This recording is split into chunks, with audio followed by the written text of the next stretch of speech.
आज हम लोग पढ़ेंगे कक्षा 4 हिंदी व्याकरण में शब्द और वाक्य। तो इसमें पहले हम लोग शब्द पढ़ लेते हैं और उसके बाद में वाक्य को पढ़ लेंगे। तो देखिए, शब्द पढ़ने से पहले आपको ये पता होना चाहिए कि वर्ण क्या होता है। अगर आप लोगों को ये नहीं पता है कि वर्ण क्या होता है, तो मैंने जो इससे पहले वीडियो बनाई थी, आप उसको जाके देख सकते हो। उसमें मैंने वर्ण अच्छे से समझा रखा है। चलिए, अच्छा, मैं तब भी आपको थोड़ा सा बता देता हूँ, रिवाइज करा देता हूँ कि वर्ण क्या होता है। देखिए, ये कहा गया था कि हमारी जो बोलते वक्त ध्वनियाँ निकलती हैं मुंह से, उन ध्वनियों को हम वर्ण कहते हैं। मतलब यह है कि वर्ण भाषा की सबसे छोटी इकाई बताई गई थी, और साथ ही में हम कोई चीज़ बोल रहे हैं तो उसमें बोलने में हमारे मुंह से जो ध्वनियाँ निकलेंगी वो ध्वनियाँ वर्ण कहलाएंगी।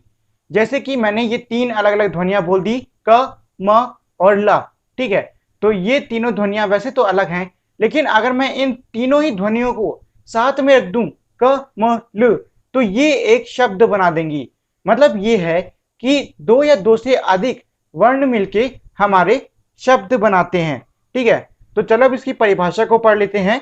2 या 2 से अधिक वर्ण से बने ऐसे समूह को शब्द कहते हैं जिसका कोई ना कोई अर्थ निकलता हो।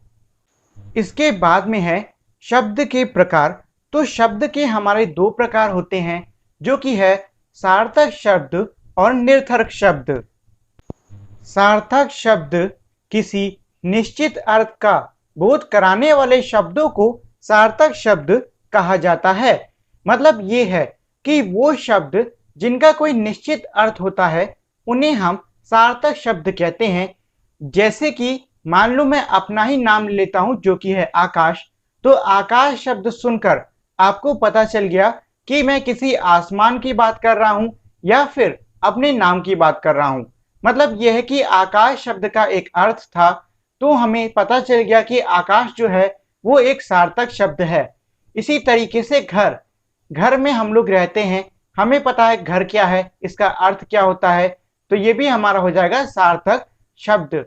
इसी तरीके से हवा, जानवर, आग, पेड़, किसी व्यक्ति का नाम, किसी शहर का नाम, ये सारे ही शब्द हमारे सार्थक शब्द होते हैं।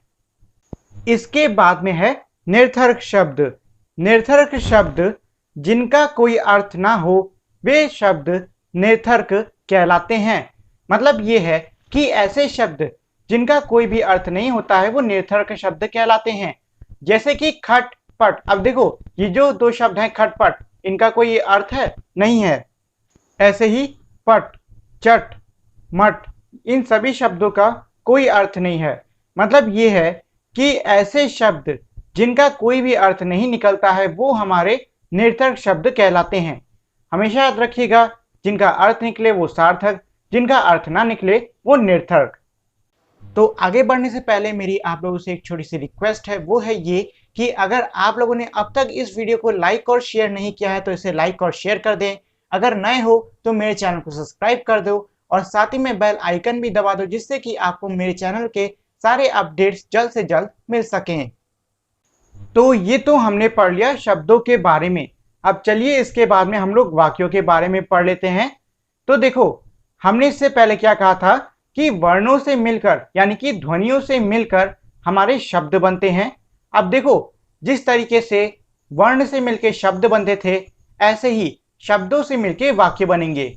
मतलब ये है कि शब्दों का एक ऐसा समूह जिसको कुछ इस तरीके से लगाया जाए कि उसका कोई ना कोई अर्थ निकले, तो वो हमारा वाक्य कहलाता है। मतलब शब्दों का सार्थक योग्य वाक्य कहलाता है। जैसे कि मेरा नाम आकाश है, तो इसमें देखो मैंने 3-4 शब्द एक साथ रखे हैं, जो कि है मेरा नाम आकाश और है। तो मैंने ये 4 शब्द साथ में रखे और इनको मैंने इस तरीके से लगाया कि इसका कोई मतलब निकला, तो ये हमारा वाक्य कहलाएगा।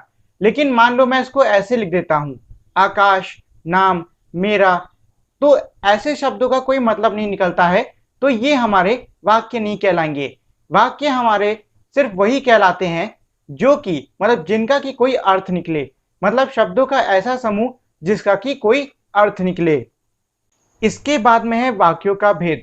तो जो वाक्यों का भेद है वो दो अलग आधार पर बने हैं, जो कि है रचना के आधार पर और अर्थ के आधार पर। रचना के आधार पर वाक्य के तीन भेद होते हैं, जो कि है सरल वाक्य, संयुक्त वाक्य और मिश्रित वाक्य।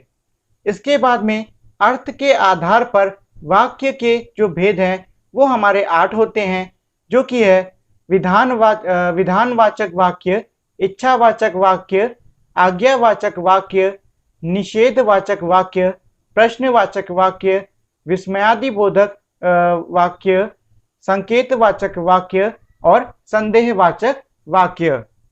तो इसी के साथ में हमारी आज की क्लास यहीं पे ख़त्म होती है। और अगर आप लोगों ने अब तक मेरी इस वीडियो को लाइक और शेयर नहीं किया है तो इसे लाइक और शेयर कर दें, और अगर आप मेरे चैनल पे नए हो तो इसे सब्सक्राइब भी कर दें। तो मिलते हैं हम अब अगली वीडियो में, तब तक के लिए नमस्कार।